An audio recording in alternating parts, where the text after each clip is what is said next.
দিন মার্কিন বোমা বর্ষণ, মধ্যপ্রাচ্যে ইরানি সামরিক মেরুদণ্ড ভাঙার লক্ষ্যে চরম হামলা।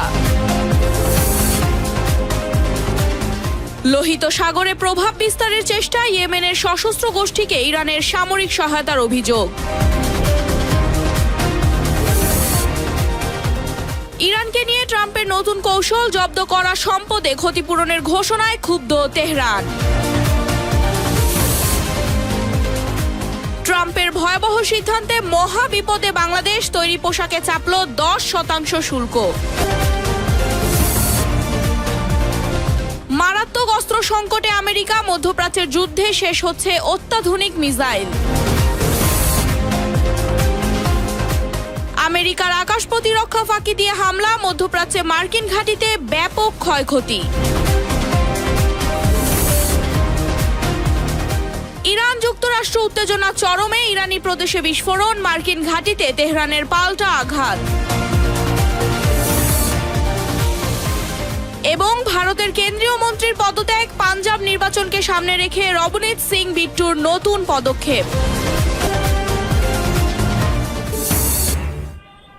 মধ্যপ্রাচ্যে চলমান সংঘাত যত দীর্ঘ হচ্ছে, ততই সামনে আসছে যুক্তরাষ্ট্রের সামরিক সক্ষমতা নিয়ে নতুন প্রশ্ন। বিশ্বের সবচেয়ে শক্তিশালী সামরিক বাহিনীর অধিকারী দেশটি এখন এমন এক বাস্তবতার মুখোমুখি, যেখানে যুদ্ধক্ষেত্রে ব্যবহৃত অত্যাধুনিক ক্ষেপণাস্ত্রের মজুদ দ্রুত কমে যাচ্ছে।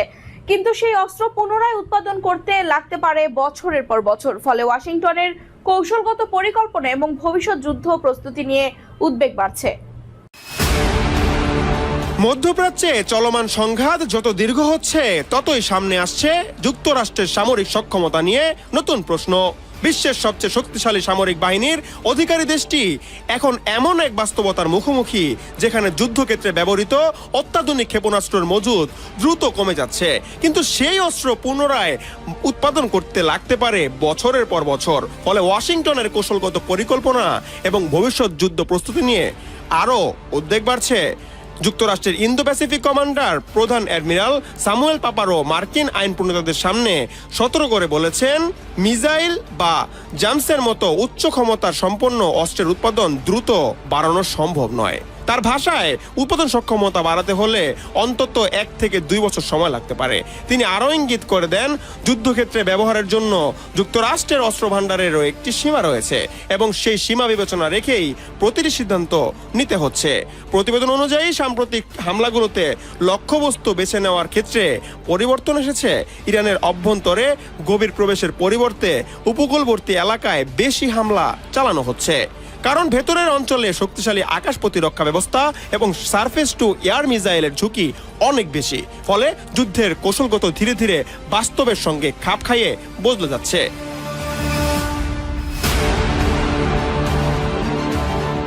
এদিকে মার্কিন কর্মকর্তারা জানিয়েছেন, দীর্ঘ পাল্লায় টিএমএস ক্ষেপণাস্ত্রের মজুদও সীমিত হয়ে আসছে। এই ক্ষেপণাস্ত্র হিমাস রকেট সিস্টেম থেকে নিক্ষেপ করা হয় এবং নির্ভুল আঘাত হানার জন্য পরিচিত।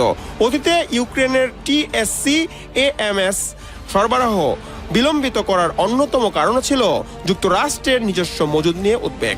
যদিও তুলনামূলকভাবে স্বল্প পাল্লায় জিএসএমআরএস রকেটের সরবরাহ এখনও কিছুটা স্বস্তিদায়ক অবস্থায় রয়েছে। সবচেয়ে বড় উদ্বেগ তৈরি হয়েছে আকাশ প্রতিরক্ষা ব্যবস্থা ইন্টারসেপ্টর ক্ষেপণাস্ত্র নিয়ে। প্যাট্রিয়েট বা থার্ড প্রতিরক্ষা ব্যবস্থার বিপুল সংখ্যক ইন্টারসেপ্টরের ইতিমধ্যে ব্যবহৃত রয়েছে, অথচ শিল্প প্রতিষ্ঠানগুলো এত দ্রুত নতুন করে উৎপাদন করতে পারছে না। ফলে ব্যবহারের গতি এবং উৎপাদনের গতির মধ্যে তৈরি হয়েছে বড় ধরনের ব্যবধান, সামরিক পরিকল্পনার নতুন চাপ সৃষ্টি করছে। পরিস্থিতি সামাল দিতে পেন্টাগন ইন্দো প্যাসিফিক অঞ্চলের জন্য সংরক্ষিত কিছু প্রতিরক্ষা ক্ষেপণাস্ত্র মধ্যপ্রাচ্যের অভিযানে স্থানান্তর করেছে বলে জানা গেছে। এতে অন্য সামরিক কমান্ডারগুলোর হাতে থাকা নিরাপত্তা মজুদের আগের তুলনায় কমে যাচ্ছে।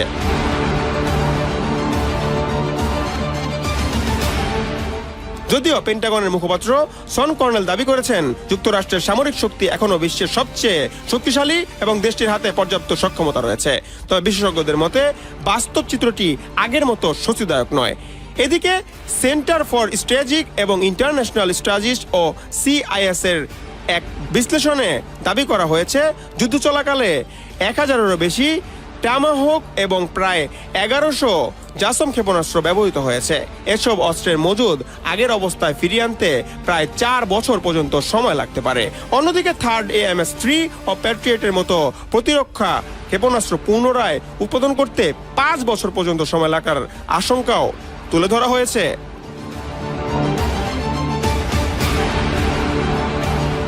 হাসিবুল হোসেন অর্ণব, নজর টেলিভিশন, ইন্টারন্যাশনাল ডেস্ক।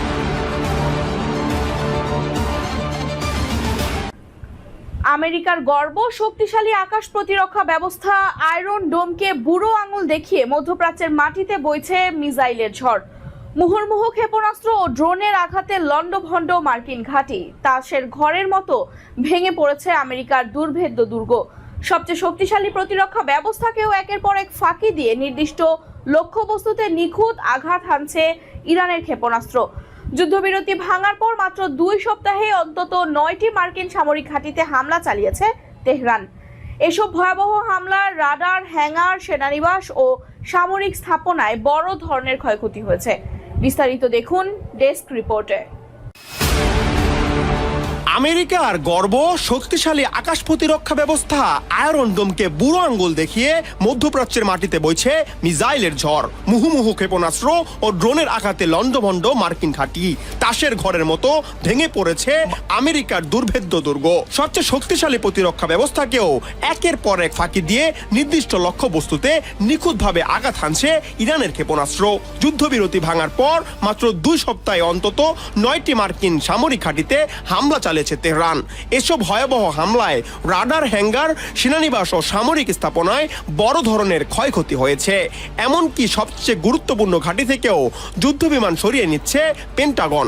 বিশ্লেষকদের মতে শুধু ক্ষেপণাস্ত্র নয়, নতুন যুদ্ধ কৌশল দিয়েই যুক্তরাষ্ট্রকে ধীরে ধীরে ঘায়েল করছে ইরান, আর সেই কৌশলে বদলে দিচ্ছে মধ্যপ্রাচ্যের পুরো যুদ্ধের সমীকরণ।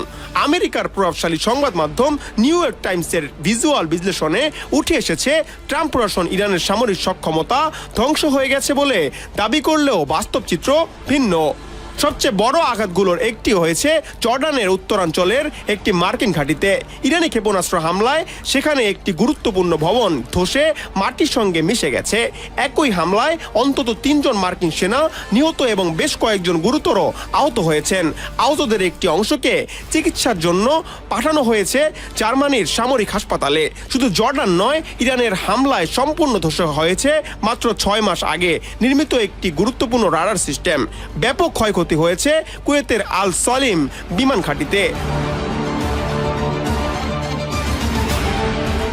বাহরাইনে একটি মার্কিন নৌঘাঁটির গুদামে আঘাত হেনেছে ইরান। ধ্বংস হয়েছে ইরাকের এরবিল আন্তর্জাতিক বিমানবন্দরে মার্কিন সামরিক স্থাপনার বিশাল একটি তাঁবু। এছাড়া কিং হোসেন আন্তর্জাতিক বিমানবন্দর সহ আরও কয়েকটি ঘাঁটি, হ্যাঙ্গার ও রাডার ব্যবস্থাকেও ক্ষতিগ্রস্ত হয়েছে। ইরানের ভয়ে কাতারের আল উদয় বিমান ঘাঁটি থেকে দ্রুত সরিয়ে নেওয়া হয়েছে মার্কিন যুদ্ধবিমান ও সামরিক সম্পদ। স্যাটেলাইট চিত্রে দেখা গেছে কয়েকদিনের ব্যবধানে সেখানে থাকা অন্তত 17টি সামরিক বিমান উধাও হয়ে গেছে। ফ্লাইট ট্র্যাকিং তথ্য বলছে ডজন ডজন জ্বালানি সরবরাহকারী বিমান অন্যত্র সরিয়ে নেওয়া হয়েছে এবং 60টিরও বেশি মার্কিন বিমান ইসরায়েলমুখী হয়েছে। যদিও এই স্থানান্তরের বিষয়ে আনুষ্ঠানিক কোনো ব্যাখ্যা দেয়নি ওয়াশিংটন। যুদ্ধের শুরুতেই ইরান ও তাদের সবচেয়ে শক্তিশালী অস্ত্র ব্যবহার করেনি। এখন তারা উন্নত ব্যালিস্টিক ক্ষেপণাস্ত্র ব্যবহার করছে, যা অত্যন্ত নিখুঁতভাবে লক্ষ্যবস্তুতে আঘাত আনতে পারে এবং আধুনিক আকাশ প্রতিরক্ষা ব্যবস্থাকেও ফাঁকি দিতে সক্ষম। আর সামরিক বিশ্লেষকদের মতে যুক্তরাষ্ট্রকে সরাসরি সামরিকভাবে পরাজিত করাই ইরানের লক্ষ্য নয়, বরং মধ্যপ্রাচ্যে মার্কিন উপস্থিতি থেকে ব্যয়বহুল, অনিরাপদ এবং রাজনৈতিকভাবে অস্বস্তিকর করে তোলায় ইরানের কৌশল।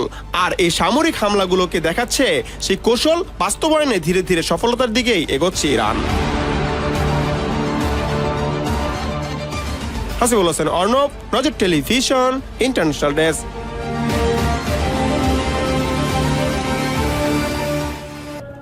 যুক্তরাষ্ট্রে টানা 13 দিনের বিমান হামলার জবাবে মধ্যপ্রাচ্যে মার্কিন ঘাঁটিগুলোতে এবার নতুন করে ড্রোন ও ক্ষেপণাস্ত্র হামলা চালানোর দাবি করেছে ইরান।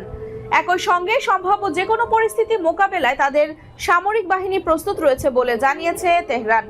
মার্কিন সেন্ট্রাল কমান্ড বা সেন্টকম জানিয়েছে বৃহস্পতিবার রাতে তারা ইরানি সামরিক লক্ষ্যবস্তুতে নতুন দফায় হামলা চালিয়েছে। যুক্তরাষ্ট্রের টানা 13 দিনের বিমান হামলার জবাবে মধ্যপ্রাচ্যে মার্কিন ঘাঁটিগুলোতে এবার নতুন করে ড্রোন ও ক্ষেপণাস্ত্র হামলা চালানোর দাবি করে ইসলামী বিপ্লবী গার্ড বা আইআরজিসি। এই সংঘাতের মধ্যেই কৌশলগতভাবে গুরুত্বপূর্ণ হরমুজ প্রণালী দিয়ে যাওয়া 3টি তেলবাহী ট্যাঙ্কার থামিয়ে দেওয়ার দাবি করেছে আইআরজিসি। মাইন বিছানো পথ দিয়ে যাওয়ার সময় একটি ট্যাঙ্কারে বিস্ফোরণে আগুন ধরে যায় এবং বাকি দুটি উল্টো ঘুরে চলে যায়।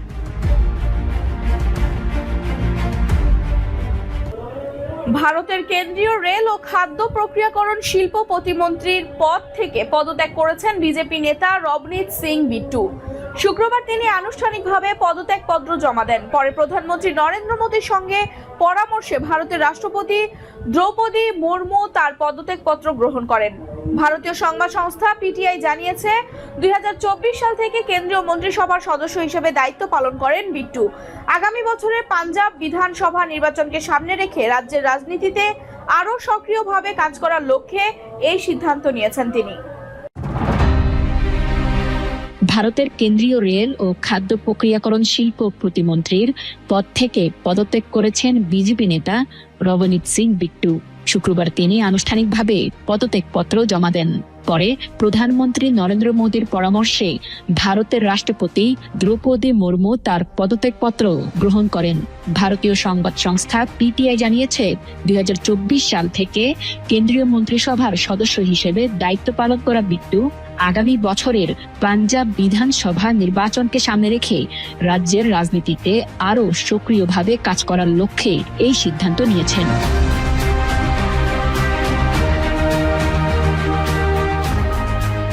গত জুন মাসে তার রাজ্যসভার সদস্য পদের মেয়াদও শেষ হয়েছে। পদত্যাগের আগে বৃহস্পতিবার পাঞ্জাবের মুখ্যমন্ত্রী ভগবন্ত মানের কাছে একটি চিঠি পাঠান রবনীত সিং বিট্টু।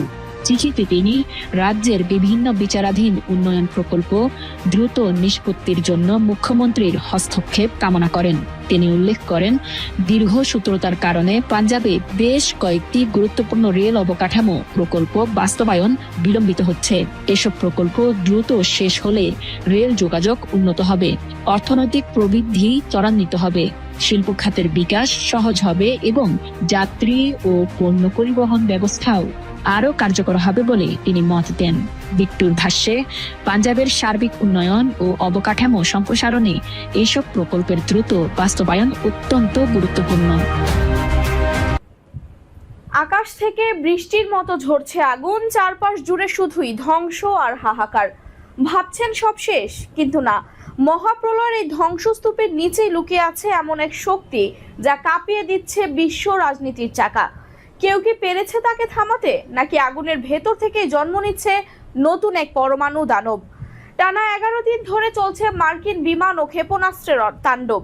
গত 41-42 দিন ধরে মধ্যপ্রাচ্যের আকাশ চিরে ধেয়ে আসছে একের পর এক বিধ্বংসী বোমা। লক্ষ্য একটাই, ইরানের সামরিক মেরুদণ্ড ভেঙে দেয়া। বিস্তারিত দেখুন ডেস্ক রিপোর্টে। আকাশ থেকে বৃষ্টির মতো ঝরছে আগুন, চারপাশ জুড়ে শুধু ধ্বংস আর হাহাকার। ভাবছেন সব শেষ, কিন্তু না। মহাপ্রলয়ের এই ধ্বংসস্তূপের নিচে লুকিয়ে আছে এমন এক শক্তি যা কাঁপিয়ে দিচ্ছে বিশ্ব রাজনীতির চাকা। কেউ কি পেরেছে তাকে থামাতে, নাকি আগুনের ভেতর থেকেই জন্ম নিচ্ছে নতুন এক পরমাণুর দানব? টানা 11 দিন ধরে চলছে মার্কিন বিমান ও ক্ষেপণাস্ত্রের তাণ্ডব। গত 41-42 দিন ধরে মধ্যপ্রাচ্যের আকাশ চিরে ধেয়ে আসছে একের পর এক বিধ্বংসী বোমা। লক্ষ্য একটাই, ইরানের সামরিক মেরুদণ্ড ভেঙে দেয়া। কিন্তু তেহরানের সুরজ ভিন্ন। তাদের বার্তা, আঘাত যত তীব্র হোক, ক্ষেপণাস্ত্র আর ড্রোন তৈরির চাকা 1 সেকেন্ডের জন্য থামেনি। কারখানা থেকে ড্রোন আর মিসাইল তৈরি হওয়া মাত্রই তা চলে যাচ্ছে সরাসরি যুদ্ধক্ষেত্রে। মার্কিন বাহিনী আকাশ চষে বেড়ালেও হদিশ পায়নি ইরানের সেই গোপন সুড়ঙ্গের। সিআইএর গোয়েন্দা রিপোর্ট বলছে, এত হামলার পরও ইরানের 70% ক্ষেপণাস্ত্র মজুদ, একদম অক্ষত। যুক্তরাষ্ট্র যখন কোটি কোটি ডলার খরচ করে এই ড্রোন ঠেকাতে ব্যস্ত, ইরান তখন স্বল্প খরচে আমেরিকার অর্থনীতিতে চাপ বাড়িয়েই চলেছে। কিন্তু আসল চমক তো অন্য জায়গায়। মার্কিন বাহিনী যখন দক্ষিণ পশ্চিমাঞ্চলের দারখবিন পারমাণবিক বিদ্যুৎ কেন্দ্রে আঘাত হানলো, ঠিক তখন ইরান দেখালো তার আসল রূপ। তারা স্পষ্ট জানিয়ে দিল, তাদের পারমাণবিক স্বপ্ন ধুলোয় মিশিয়ে দেওয়া অসম্ভব। পাহাড়ের শত শত ফুট গভীরে গ্রানাইট পাথরের নিচে সুরক্ষিত বাংকারে সগৌরবে ঘুরছে হাজার হাজার অত্যাধুনিক সেন্টিফিউজ। পশ্চিমা গোয়েন্দাদের কপালে চিন্তার ভাঁজ ফেলে আন্তর্জাতিক অস্ত্র নিয়ন্ত্রণ সংস্থা জানাচ্ছে, এত কিছুর পরও ইরানের হাতে এখন মজুদ আছে 10টিরও বেশি পারমাণবিক তৈরির উপযোগী উচ্চ সমৃদ্ধির ইউরেনিয়াম। পশ্চিমা চাপ বাড়ালে যে কোনো মুহূর্তে ইরান ইউরেনিয়াম সমৃদ্ধকরণকে নিয়ে যেতে পারে বোমা তৈরির চূড়ান্ত 90% দোরগোড়ায়। জাতিসংঘের পরমাণু পর্যবেক্ষণ সংস্থার প্রধান রাফায়েল গ্রোসি বারবার প্রদর্শনের আকুতি জানালেও ইরান তার দরজা খোলেনি। ইরান জানিয়ে দিয়েছে, ইউরেনিয়াম সমৃদ্ধ করতে ইরান কারো অনুমতির তোয়াক্কা করে না। ইরানের এই অনমনীয় পরমাণু সক্ষমতার হুঙ্কার কাঁপিয়ে দিয়েছে রিয়াদকেও। মধ্যপ্রাচ্যের শক্তির ভারসাম্য ধরে রাখতে তড়িঘড়ি করে যুক্তরাষ্ট্র সৌদি আরবের সাথে সই করে 30 বছর মেয়াদী পরমাণু চুক্তি। কারণ সৌদি যুবরাজ মোহাম্মদ বিন সালমান আগেই হুঁশিয়ারি দিয়েছিলেন, তেহরান পরমাণু বোমা বানালে রিয়াদও হাত গুটিয়ে বসে থাকবে না। ইরান মুখে বলছে তারা শান্তিপূর্ণ পারমাণবিক প্রযুক্তি চায়, কিন্তু যুদ্ধের এই অগ্নিকুণ্ডে দাঁড়িয়ে তারা আজ বিশ্বের সামনে এক থ্রেশহোল্ড স্টেট ও পরমাণু অস্ত্রের দ্বার প্রান্তে থাকা মহাশক্তি। মার্কিন বোমারু বিমানগুলো যখন আকাশের চক্কর কাটাচ্ছে মাটির গভীর থেকে, তখন পারমাণবিক মহাপ্রলয়ের জানান দিচ্ছে তেহরান। লোহিত সাগরে কি নতুন সংঘাতের ইঙ্গিত? আন্তর্জাতিক বাণিজ্যের অন্যতম গুরুত্বপূর্ণ এই নৌপথ ঘিরে আবারও বাড়ছে উত্তেজনা। এবার ইয়েমেনের সশস্ত্র গোষ্ঠীর সঙ্গে সেনা সামরিক উপদেষ্টা এবং ক্ষেপণাস্ত্র ও ড্রোন সংক্রান্ত সরঞ্জাম পাঠানোর অভিযোগ উঠেছে ইরানের বিরুদ্ধে। বিশ্লেষকদের আশঙ্কা, এর মাধ্যমে লোহিত সাগরের নিজেদের কৌশলগত প্রভাব আরও শক্তিশালী করতে চাইছে তেহরান। লোহিত সাগরে কি নতুন করে সংঘাতের ইঙ্গিত দিচ্ছে? আন্তর্জাতিক বাণিজ্যের অন্যতম গুরুত্বপূর্ণ এই নৌপথ ঘিরে আবারও বাড়ছে উত্তেজনা। এবার ইয়েমেনের সশস্ত্র গোষ্ঠীর কাছে সেনা সামরিক উপদেষ্টা এবং ক্ষেপণাস্ত্র ও ড্রোন সংক্রান্ত সরঞ্জাম পাঠানোর অভিযোগ উঠেছে ইরানের বিরুদ্ধে। বিশ্লেষকদের আশঙ্কা, এর মাধ্যমে লোহিত সাগরে নিজেদের কৌশলগত প্রভাব আরও শক্তিশালী করতে চাইছে তেহরান। রয়টার্সের অনুসন্ধানী প্রতিবেদনে বলা হয়েছে, গত 13 জুলাই একটি বিশেষ ফ্লাইটে ইরান থেকে ইয়েমেনের আইআরজিসি সদস্য ও সামরিক সরঞ্জাম পাঠানো হয়। দুটি ইরানি সূত্রের দাবি, ওই ফ্লাইটে 10 থেকে 21 জন আইআরজিসি সদস্য ছিলেন, যাদের মধ্যে কয়েকজন জ্যেষ্ঠ কমান্ডারও ছিলেন। বিমানটি প্রথমে রাজধানীর ধানায় অবতরণের কথা থাকলেও হামলার কারণে শেষ পর্যন্ত হোহেইদা বন্দরে নামে। ইয়েমেনের সশস্ত্র গোষ্ঠীকে নতুন ক্ষেপণাস্ত্র ব্যবস্থা পরিচালনা ও যুদ্ধ প্রশিক্ষণ দিতেই এসব কমান্ডারকে পাঠানো হয়।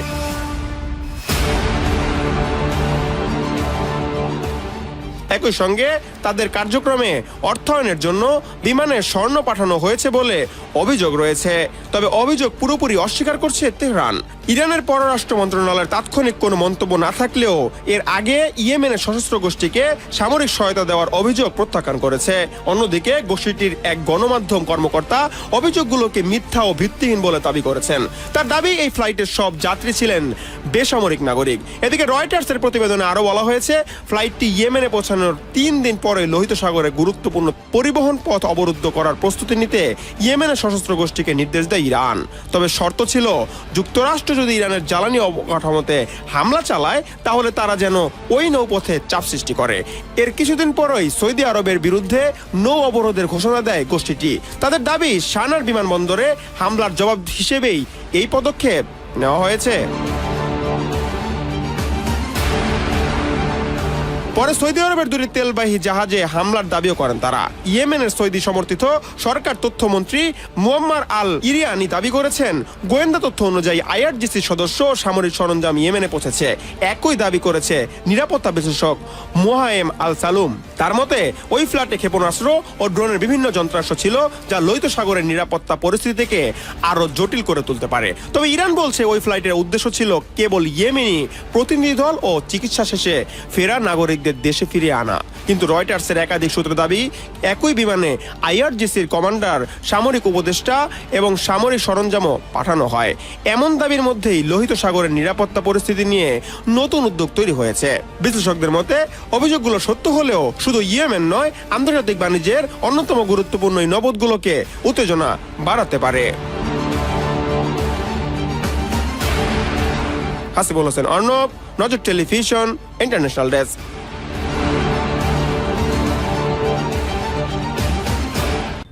ইরানকে নিয়ে ট্রাম্প এঁটেছেন নতুন ফন্দি। এতে ক্ষুব্ধ তেহরান। ইরানের জব্দ করা সম্পদ দিয়ে এই দেশটিকে ক্ষতিপূরণের ঘোষণা দিয়েছেন তিনি। বিষয়টি যেন এমন পরের ধনে পোদ্দারি। মধ্যপ্রাচ্যের সংঘাত যত দীর্ঘ হচ্ছে ততই বাড়ছে যুক্তরাষ্ট্র ও ইরানের পাল্টাপাল্টি হুঁশিয়ারি।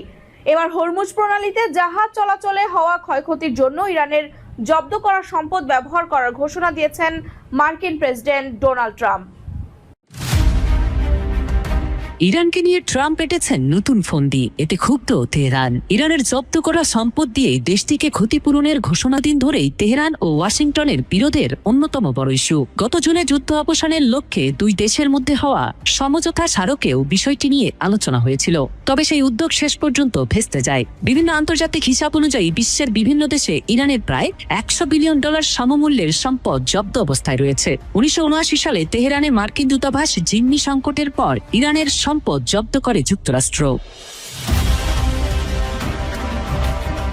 এদিকে ট্রাম্প ইয়েমেনের সশস্ত্র গোষ্ঠী ও ইরানের বিরুদ্ধে বড় ধরনের সামরিক পদক্ষেপ নেয়ারও হুঁশিয়ারি দিয়েছেন। এর আগে লোহিত সাগরে সৌদি আরবের দুটি তেলবাহী জাহাজে হামলার দাবি করে ইয়েমেনের সশস্ত্র গোষ্ঠী। অন্যদিকে ইরানের সেনাবাহিনী জানিয়েছে তারা বাহরাইন ও জর্ডানে অবস্থিত মার্কিন সামরিক স্থাপনাগুলো লক্ষ্য করে নতুন দফায় ড্রোন হামলা চালিয়েছে। এরই মধ্যে সংঘাতের প্রভাব পড়তে শুরু করেছে বৈশ্বিক জ্বালানি বাণিজ্যে। রয়টার্সের তথ্য অনুযায়ী বৃহস্পতিবার হরমুজ প্রণালী দিয়ে মাত্র একটি তেলবাহী ট্যাঙ্কার অতিক্রম করেছে, যা গত 7 মের পর সর্বনিম্ন। বিশ্লেষকদের মতে হরমুজ প্রণালীকে ঘিরে উত্তেজনা আরো বাড়লে বৈশ্বিক জ্বালানি সরবরাহ ও তেলের বাজার এবং আন্তর্জাতিক বাণিজ্যে বড় ধরনের প্রভাব পড়তে পারে।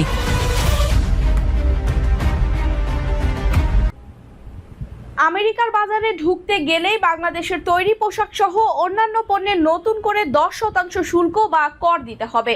মানবাধিকার রক্ষা আর জোরপূর্বক শ্রম বন্ধের অজুহাত দেখিয়ে বাংলাদেশ, ভারত, যুক্তরাজ্য, কানাডা থেকে শুরু করে চীনের মতো 7টি দেশের উপর এই বিশাল শুল্কের বোঝা চাপিয়ে দিয়েছে যুক্তরাষ্ট্রের ট্রাম্প প্রশাসন। এর ফলে বিশ্ব বাণিজ্যের হিসাব নিকাশ যেমন পাল্টে যাচ্ছে, তেমনি নতুন এক শঙ্কার মুখে পড়তে যাচ্ছে বাংলাদেশের লাখো খেটে খাওয়া মানুষ। এমনটাই খবর রয়টার্সের। বিস্তারিত ডেস্ক রিপোর্টে। আমেরিকার বাজারে ঢুকতে গেলেই বাংলাদেশের তৈরি পোশাক সহ অন্যান্য পণ্যে নতুন করে 10% শুল্ক বা কর দিতে হবে। মানবাধিকার রক্ষা আর জোরপূর্বক শ্রম বন্ধের অজুহাত দেখিয়ে বাংলাদেশ, ভারত, যুক্তরাজ্য, কানাডা থেকে শুরু করে চীনের মতো 7টি দেশের উপর এই বিশাল শুল্কের বোঝা চাপিয়ে দিয়েছে যুক্তরাষ্ট্রের ট্রাম্প প্রশাসন। এর ফলে বিশ্ব বাণিজ্যের হিসাব নিকাশ যেমন পাল্টে যাচ্ছে, তেমনি নতুন এক শঙ্কার মুখে পড়তে যাচ্ছে বাংলাদেশের লাখো খেটে খাওয়া মানুষ। এমনটাই খবর রয়টার্সের।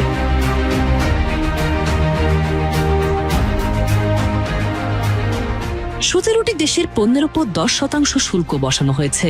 অন্যদিকে চীন সহ বাকি 43টি দেশের উপর বসানো হয়েছে 12.5% শুল্ক। আমেরিকার মোট আমদানির প্রায় 99.4%ই এই শুল্কের আওতায় পড়বে। তবে স্বস্তির বিষয় হলো তেল, গ্যাস, সার ও নির্দিষ্ট কিছু খাদ্যপণ্য এই তালিকার বাইরে থাকছে। বৃহস্পতিবার মধ্যরাতে ট্রাম্প প্রশাসনের জারি করা অস্থায়ী 10% বৈশ্বিক শুল্কের মেয়াদ শেষ হওয়ার ঠিক পরপরই 1974 সালের ট্রেড অ্যাক্টের সেকশন 301 অধীনে নতুন এই শুল্ক কার্যকর করা হয়েছে। 28 জুলাই রাত 12:01 পর্যন্ত যেসব পণ্য পরিবহনে থাকবে সেগুলো কেবল এই কর থেকে আপাতত ছাড় পাবে।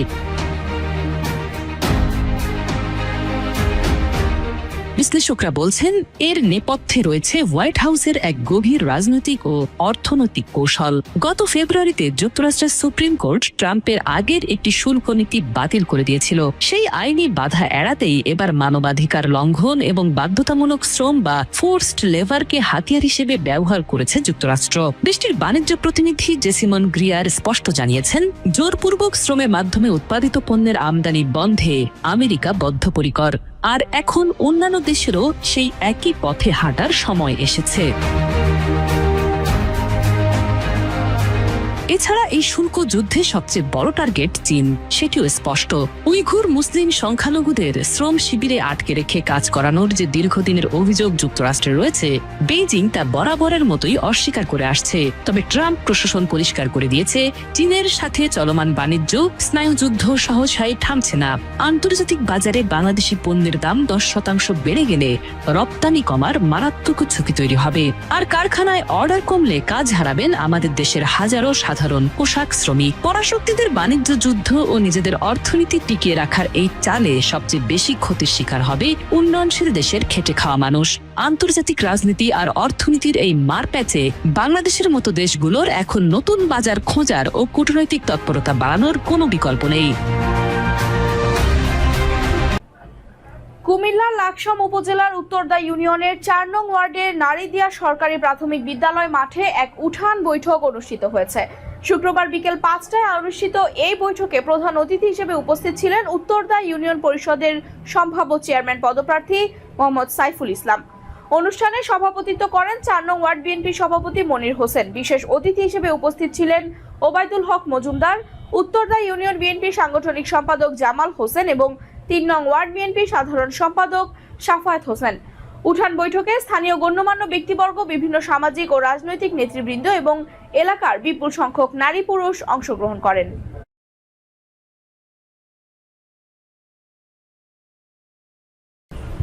কুষ্টিয়া সীমান্তে বর্ডার গার্ড বাংলাদেশ বিজিবি পৃথক পৃথক অভিযান পরিচালনা করে ১১,২২,২০০ টাকা মূল্যের ভারতীয় মাদকদ্রব্য উদ্ধার করেছে। কুষ্টিয়া ব্যাটালিয়ন ৪৭ বিজিবির অধিনায়ক লেফটেন্যান্ট কর্নেল রাশেদ কামাল রনি এই তথ্য নিশ্চিত করে বলেন, সুনির্দিষ্ট ও নির্ভরযোগ্য গোয়েন্দা তথ্যের ভিত্তিতে ২৫ জুলাই ৪০পাড়া ও রামকৃষ্ণপুর সীমান্ত থেকে মালিকবিহীন অবস্থায় পৃথক দুটি অভিযানে সর্বমোট ৪৮ বোতল স্কাফ সিরাপ, ৪ কেজি গাঁজা, ১,৬১০ পিস ডেক্সামেথাসোন ট্যাবলেট এবং ২,০২০ পিস সিপ্রোহেপটাডিন ট্যাবলেট উদ্ধার করা হয়েছে। উদ্ধারকৃত সকল মাদকদ্রব্য যথাযথভাবে জব্দ করা হয়েছে এবং প্রয়োজনীয় আইনানুগ কার্যক্রম গ্রহণের লক্ষ্যে কুষ্টিয়া জেলার দৌলতপুর থানা পুলিশের নিকট হস্তান্তর করা হয়েছে।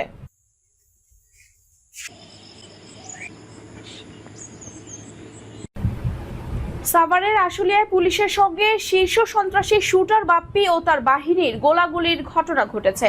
শনিবার দুপুরে জামগড়ার চৌধুরী প্লাজায় গোপন সংবাদের ভিত্তিতে এই অভিযান চালায় পুলিশ। উপস্থিতি টের পেয়ে সন্ত্রাসীরা গুলি ছুড়লে আত্মরক্ষার্থে পুলিশও পাল্টা গুলি চালায়।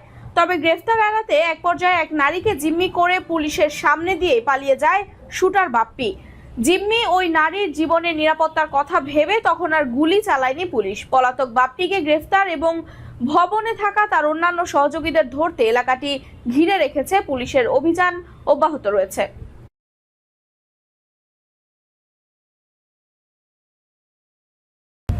চট্টগ্রামের পটিয়ায় জেলা গোয়েন্দা পুলিশের বিশেষ অভিযানে উদ্ধার করা হয়েছে ৪টি আগ্নেয়াস্ত্র ও বিপুল পরিমাণ দেশীয় ধারালো অস্ত্র। কেলি শহরের দুর্গম পাহাড়ি এলাকায় গোপন সংবাদের ভিত্তিতে অভিযান চালিয়ে গ্রেফতার করা হয় ২ অস্ত্রধারী দেলোয়ার হোসেন ও মহসিনকে। পরবর্তীতে তাদের দেয়া তথ্যের ভিত্তিতে তল্লাশি চালিয়ে ২টি একনলা বন্দুক, ২টি এলজি, ৬টি কিরিচ এবং ৫টি রামদা উদ্ধার করে পুলিশ। এক প্রেস ব্রিফিংয়ে চট্টগ্রাম জেলা পুলিশ সুপার মোহাম্মদ মাসুদ আলম জানান, অপরাধ ও অবৈধ অস্ত্রের বিরুদ্ধে পুলিশের জিরো টলারেন্স নীতি অব্যাহত থাকবে এবং সংশ্লিষ্ট সন্ত্রাসী চক্রকে আইনের আওতায় আনতে তদন্ত চলছে। কাজ করে যাচ্ছে, তারই ধারাবাহিকতায় আপনারা দেখেছেন যে পটিয়া উপজেলার যে কেলিশহর ইউনিয়ন আছে, ইউনিয়নের একেবারে প্রত্যন্ত এলাকায়, যেটা আপনার দুর্গম পাহাড়ি এলাকা, সেই এলাকায় আমাদের ডিবি পুলিশ, বিশেষ করে অতিরিক্ত পুলিশ সুপার ডিবি ইব্রাহিমের নেতৃত্বে একটা দুর্ধর্ষ অভিযান পরিচালনা করা হয়। এখানে করেছে ডিবির টিম এবং সাথে পটিয়া থানার টিম। এই দুইটা টিম কেলিশহ এই চট্টগ্রামের দুর্গম এলাকার সুযোগ নিয়ে অনেক ছোট ছোট অনেক বাহিনী বা অনেক সন্ত্রাসী গোষ্ঠী গড়ে উঠেছিল। তারা তাদের হয়তোবা খুব আমাদের সূচনা মাত্র, এগুলো আমরা ভবিষ্যতে আপনারা দেখবেন। বাহিনী আছে বিভিন্ন দপ্তরের, আমাদের আইন শৃঙ্খলা বাহিনী যারা আছে কাজ করে, তাদের সাথে সবার সাথে আমরা সমন্বয় করে আমরা যারা এই ধরনের কার্যক্রমের সাথে জড়িত তাদেরকে আস্তে আস্তে আমরা আইনের আওতায় নিয়ে আসব। মানিকগঞ্জ ২ আসনের সংসদ সদস্য মইনুল ইসলাম খান সদর উপজেলার হাটিপাড়া ইউনিয়নের বরুন্ডিহাট বনপরিল বাজার সড়কের ৪,১০০ মিটার পুনর্বাসন কাজের উদ্বোধন করেছেন। দুপুরে আয়োজিত অনুষ্ঠানে তিনি আনুষ্ঠানিকভাবে সড়কটি পুনর্বাসন কাজের উদ্বোধন করেন। এ সময় স্থানীয় সরকার প্রকৌশল অধিদপ্তরের নির্বাহী প্রকৌশলী মোহাম্মদ জামাল উদ্দিন, সদর উপজেলা নির্বাহী কর্মকর্তা মৌসুমী নাসরিন, জেলা যুবদলের আহ্বায়ক কাজী দীপু এবং বিএনপির স্থানীয় নেতারা উপস্থিত ছিলেন। উদ্বোধন শেষে সংসদ সদস্য মইনুল ইসলাম খান সফর সঙ্গীদের নিয়ে কলিগঙ্গা নদীর ওপর নির্মাণাধীন সেতুর কাজ পরিদর্শন করেন। না ওনারা করতেছে ওনাদের মতো করুক, উনি তো দেখতেছে এটা। আর যারা জায়গা আছে বেচেন না এখন। মানিকগঞ্জের ঘিওর উপজেলার পয়লা ইউনিয়নের বাঙ্গালা বাজার থেকে ধামসর কালীবাড়ি পর্যন্ত প্রায় 1 কিলোমিটার সড়ক দীর্ঘদিন ধরে বেহাল অবস্থায় রয়েছে। টানা বর্ষণে সড়কের বিভিন্ন স্থানে মাটি ধসে পড়ায় যানবাহন ও পথচারীদের চলাচল প্রায় বন্ধ হয়ে গেছে। এতে ঘিওর ও দৌলতপুর উপজেলার হাজারো মানুষ দুর্ভোগে পড়েছেন। স্থানীয়দের অভিযোগ, 2023-24 অর্থ বছরে স্থানীয় সরকার প্রকৌশল অধিদপ্তরের আওতায় সড়কটির উন্নয়ন কাজ শুরু হলেও বারবার ঠিকাদার পরিবর্তনের কারণে তা শেষ হয়নি। ফলে প্রতি বর্ষায় সড়কটি চলাচলের অনুপযোগী হয়ে পড়ে। এ বিষয়ে ঘিওর উপজেলা এলজিইডি কর্মকর্তা প্রকৌশলী মোহাম্মদ আলী জানিয়েছেন, দৈর্ঘ্য 5040 মিটার রাস্তাটির নির্মাণ কাজের সামগ্রীর মূল্য বৃদ্ধি পাওয়ায় আগের ঠিকাদার কাজ অসমাপ্ত রেখে সরে যান।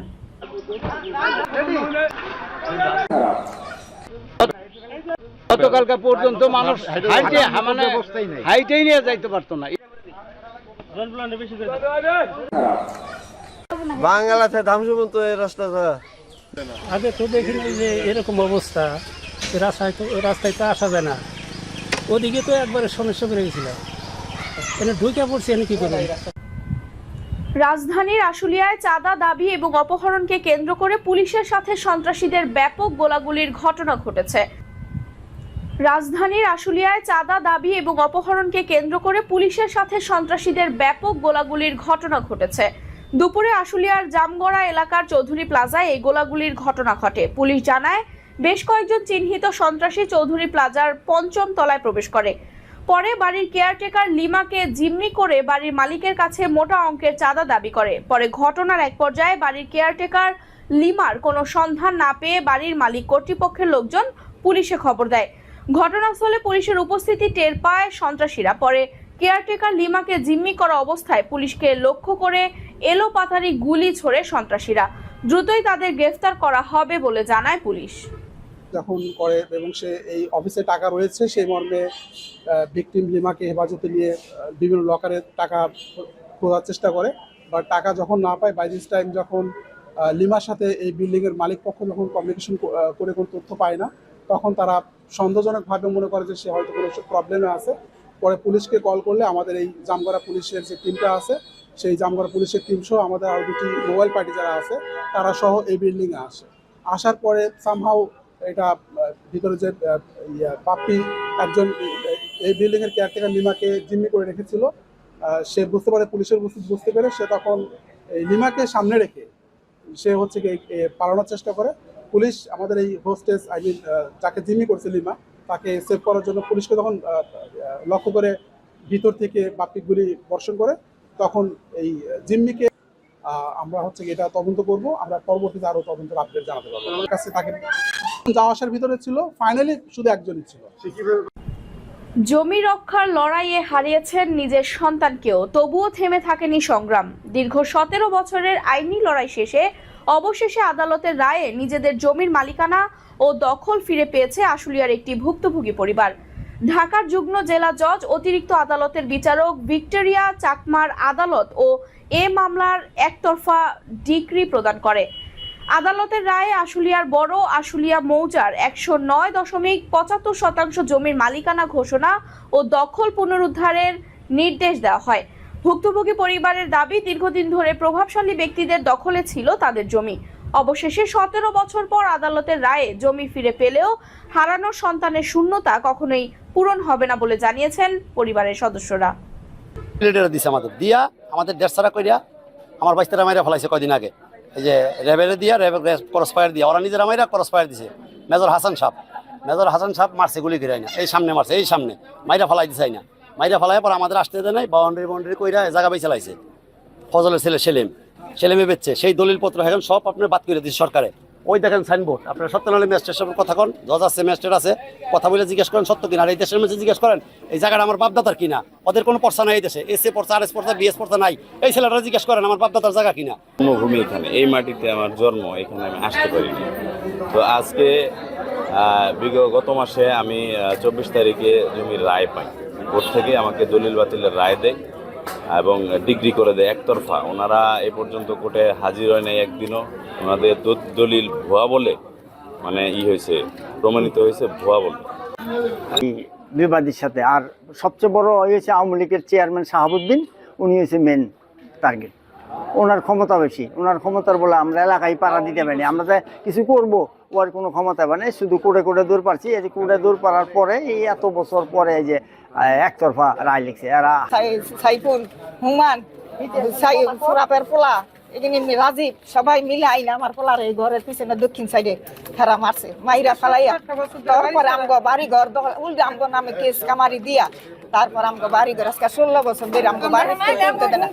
আলিম কাগজ নিয়ে আসছি, কাগজ আমগো দেয়।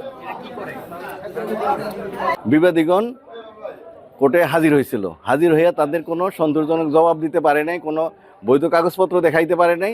তারপর ওরা আস্তে করে চুপ হয়ে গেছে। আর বাদীগণের এই দাবি সঠিক মর্মে বুঝতে পাইরা বাদীগণের পক্ষে একতরফা রায় ডিগ্রি দিচ্ছে। এই রায় অনুযায়ী এই জায়গার মালিক এই বাদীগণ এবং এই যে বিবাদীরা যে একটা ভুয়া দলিল করছিল ওই দলিলটা বাতিলের আদেশ দিছে। আর এই দখলটা বাদীগণ বিজ্ঞ আদালতের কাছে চাইছে, আদালত সেই আবেদন অনুযায়ী দখলের আদেশ প্রদান করছে। সেই আদেশ অনুযায়ী বাদীগণ আজকে ইয়ের সম্পত্তির দখল বুঝে নিলেন। মাঠের মধ্যে একটি ছোট ঘর বা কৃষি শেড, কৃষকদের ফসল পাহারা দেয়া, সার বীজ নিরাপদে রাখা এবং রোদ বৃষ্টির সময় জিরিয়ে নেওয়ার সুবিধা দিয়ে তাদের দৈনন্দিন ভোগান্তি ও শ্রম বহুলাংশে কমিয়ে দিতে পারে। কাজের ফাঁকে রোদ ও বৃষ্টি থেকে বাঁচার জন্য কৃষক ও শ্রমিকদের আশ্রয়স্থল হিসেবে কাজ করে একটি শেড, এমনটাই দাবি স্থানীয় কৃষকদের। কুষ্টিয়ার কুমারখালী যদুবয়রা ইউনিয়নের দক্ষিণ ভবানীপুর থেকে বিস্তারিত জানাচ্ছেন এনএইচ সোহান। আমি এই মুহূর্তে দাঁড়িয়ে আছি কুষ্টিয়ার কুমারখালী উপজেলার যদুবয়রা ইউনিয়নের 1 নম্বর ওয়ার্ড অর্থাৎ দক্ষিণ ভবানীপুর মাঠের মধ্যে। আমার পিছনে যে ঘরটি, ভাঙা ঘরটি দেখতে পাচ্ছেন, আসলে এই ঘরটি তৈরি করা হয়েছিল এই অঞ্চলের কৃষকদের জন্য। যখন বর্ষা মৌসুম, বৃষ্টি বাদল, ঝড় হবে তখন কৃষকরা এই ছাউনির নিচে এসে দাঁড়াবে। তো সেই ঘরটা আসলে ভেঙে গিয়েছে। তো সেই দৃশ্যটা আমি দেখানোর চেষ্টা করব যে আসলে এখানে কয়েক কিলোমিটারের মধ্যে কোনো বাড়িঘর নেই, একেবারে মাঠ, শুধু মাঠ। তো এই অঞ্চলের যে সকল কৃষক এই মাঠে কাজ করে তারা ঝড় বৃষ্টি এবং যখন হচ্ছে প্রখর রোদ হয় সেই রোদের মধ্যে আসলে রেস্ট নেওয়ার জন্য এই ছাউনির নিচে আসতো। তো আমরা জানি যে যদুবয়রা ইউনিয়ন পরিষদের পক্ষ থেকে এই ছাউনিটি করা হয়েছিল। তো গত কয়েক বছর আগে ঝড়ে এই ছাউনিটি উড়ে যায় এবং এই টিন বা এখানকার যে সকল সরঞ্জামাদি ছিল আসলে সেইগুলো খুঁজে পাওয়া যায় না। তো এই মুহূর্তে আমার সামনে কয়েকজন স্থানীয় কৃষক উপস্থিত আছে, তাদের কাছে আসলে জানার চেষ্টা করব যে এই ঘরটা কি কারণে এখানে নির্মাণ করা হয়েছিল, এখন এই ঘরের যে সকল চাল, লোহার অ্যাঙ্গেল ছিল সেইগুলো আসলে কোথায় আছে। তো আমি আপনার কাছে একটু জানার চেষ্টা করব যে এই ঘরটা আসলে কে নির্মাণ করেছিল। আর আমরা দেখতে পাচ্ছি যে এই ঘরের চাল নেই, কি কারণে এই ঘরটা নির্মাণ করা হয়েছিল আর চাল নেই কেন? সাবেক যদুবয়রা ইউনিয়নের সাবেক চেয়ারম্যান মরহুম মারা গেছেন শরীফুল ইসলাম, উনি আমাদের অনুরোধে, এলাকাবাসীর অনুরোধে এই ঘরটা করে দিয়েছিল জনগণের এবং কৃষকের সুবিধার্থে। নামাজ পড়া এবং খাই দায় যে বৃষ্টির মুহূর্তে, ঝড় বৃষ্টির সময় ডাক মারে, অনেক সময় ঘরের সামনে নিচে আসতাম আমরা। কিন্তু এই ঘরটা অলৌকিকভাবে ঝড় 2 বার করে দিয়েছেন উনি, কিন্তু এই ঝড়ে ভেঙে যায়। তারপরে আর উনি ছিলেন না। পরবর্তীতে সাবেক রূপ সাহেব এমপি হওয়ার পরে আমরা তাদের লোকজনের কাছে বলছিলাম, করে দেওয়ার আশ্বাসও দিয়েছিলেন। কিন্তু গত 24 সালের 5ই আগস্টের 5 তারিখের পরে অবশ্য এমপি নেই। আমরা এই এলাকার কৃষক অনেক কষ্টের মধ্যে, এখন খাওয়ার সময় বৃষ্টি আসতেছে, যাওয়ার জায়গা নাই। এই কারণে আমরা বেশ কয়েকজন লোকের সাথে কথা বলছি বলছিলাম এখানে নজরুল নামে একটা ছেলে, উনি বিএনপি করে, ওনাকেও বলছিলাম, উনিও একদিন কথা বলছিল। এই যে রোডটা হলো এইমাত্র কিছুদিন আগে, এখনও পিচ ঢালাই হয়নি। কন্ট্রাক্টরকেও আমরা অনুরোধ করছিলাম যে আমরা আপনারা আমার এই ছাদটুকু করে দেন। ওনারা আশ্বাসও দিয়েছিল, কিন্তু পরবর্তীতে আর উনিও করেননি। এটা যদি হয় তা এলাকাবাসীর পক্ষ থেকে মানে খুবই সুবিধা হয়। নামাজ পড়া হয় এখানে, খায় দায় করা হয়, ডাক বৃষ্টির সময় আমরা এখানে রেস্ট নিই। এলাকায় কোনো ঘরবাড়ি নাই, টিউবওয়েল আছে, রাস্তা আছে। এটা এই এলাকার কৃষকের জন্য খুব একটা ভালো কাজ ছিল, কিন্তু যে কোনো কারণে আল্লাহ কিভাবে ঝড় বৃষ্টির কারণে এখান থেকে দুইবার টিন দেওয়ার পরেও থাকে না। তা আমরা এলাকাবাসীর পক্ষ থেকে আপনাদের মাধ্যমে দেশবাসীকে জানাতে চাই এবং সরকারকে জানাতে চাই, যাতে এইটা একটু ছাড় দিলে আমার মনে হয় যে হয়তোবা টিকতে পারে, এলাকার কৃষকের জন্য উপকার হয়। ধন্যবাদ আপনাকে। আমি এই ঘরটা আসলে দেখানোর চেষ্টা করব যে এখানে আসলে প্লারগুলো দাঁড়িয়ে আছে। তো আমরা জানি যে এই ঘরটা আসলে নির্মাণ করা হয়েছিল একেবারে মাঠের মাঝখানে। আসলে এখানে ঝড়ের যে গতিবেগ, সেই গতিবেগটা আসলে এই ঘর সহ্য বা সইতে পারছিল না।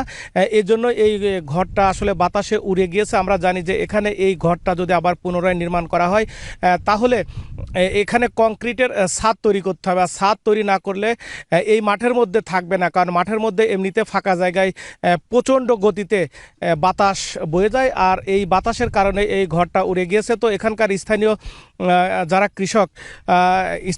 কৃষক তারা আসলে দাবি তুলেছে যে এই ঘরটা কংক্রিটের একটা ছাদ নির্মাণ করা হোক। এখানে টিনের ছাউনি দেওয়া হয়েছিল লোহার অ্যাঙ্গেল দিয়ে, কিন্তু এখানে বাতাসের গতিবেগ বেশি থাকায় সেটা পরবর্তীতে আসলে উড়ে গিয়েছে এবং ভেঙে গিয়েছে। তো এখানকার কৃষকরা দাবি তুলেছে যে এটা কংক্রিটের একটি ছাদ নির্মাণ করা হোক। এটা নির্মাণ করলে এখন যেহেতু বর্ষা মৌসুম, আমরা জানি যে বর্ষা মৌসুমে মাঠের মধ্যে কাজ করা এক প্রকার সে দুরূহ ব্যাপার। সেই বিষয়টা মাথায় রেখেই কৃষকরা বলছে যে এখানে যদি ছাদ দেওয়া হয় তাহলে বর্ষা মৌসুম বা বৃষ্টির মধ্যে এই ছাদের নিচে এসে কৃষকরা দাঁড়াইতে পারবে, দুপুরবেলা নামাজ কালাম পড়তে পারবে এবং আমরা জানি যে এখানে রেস্ট নিতে পারবে। কিন্তু এখন এই ছাউনি না থাকার কারণে তাদের রেস্ট নেওয়ার জন্য আসলে বাড়ি যেতে হয়। আমরা জানি যে এখানে কয়েক কিলোমিটারের মধ্যে আশেপাশে কোনো জনবসতি নেই। দূর থেকে অর্থাৎ 2-3 কিলোমিটার দূর থেকে কৃষকরা এখানে আসেন। তাদের দুপুরবেলা ভাত খাওয়ার মতো জায়গা নেই, যেহেতু মাঠের মধ্যে একেবারে ফাঁকা, কোনো গাছপালা নেই, এই একটাই ছাউনি ছিল। তো এই অঞ্চলের স্থানীয় কৃষকরা দাবি তুলেছেন উপজেলা নির্বাহী মহোদয়ের বরাবরে। তো আসলে আমিও কুমারখালী উপজেলা নির্বাহী কর্মকর্তার দৃষ্টি আকর্ষণ করছি। আসলে এই কৃষকদের কথা মাথায় রেখে এই ছাউনিটা নতুন করে অর্থাৎ কংক্রিটের ছাদ তৈরি করা হোক। আর ছাদ তৈরি করলে এই অঞ্চলের কৃষকরা ঝড় বৃষ্টি, বর্ষা বাদল এবং প্রখর রৌদ্রের মধ্যে এই মাঠে কাজ করতে পারবে।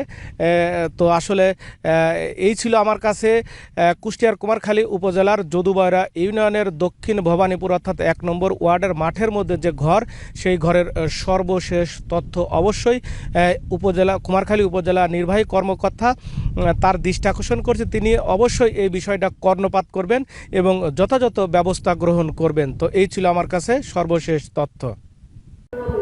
সংবাদ শেষ করব, তবে যাওয়ার আগে শিরোনামগুলো জানিয়ে দিব আরো একবার। টানা 11 দিন মার্কিন বোমা বর্ষণ, মধ্যপ্রাচ্যে ইরানি সামরিক মেরুদণ্ড ভাঙার লক্ষ্যে চরম হামলা। লোহিত সাগরে প্রভাব বিস্তারের চেষ্টা, ইয়েমেনের সশস্ত্র গোষ্ঠীকে ইরানের সামরিক সহায়তার অভিযোগ। ইরানকে নিয়ে ট্রাম্পের নতুন কৌশল, জব্দ করা সম্পদে ক্ষতিপূরণের ঘোষণায় ক্ষুব্ধ তেহরান। ট্রাম্পের ভয়াবহ সিদ্ধান্তে মহা বিপদে বাংলাদেশ, তৈরি পোশাকে চাপল 10% শুল্ক। মারাত্মক অস্ত্র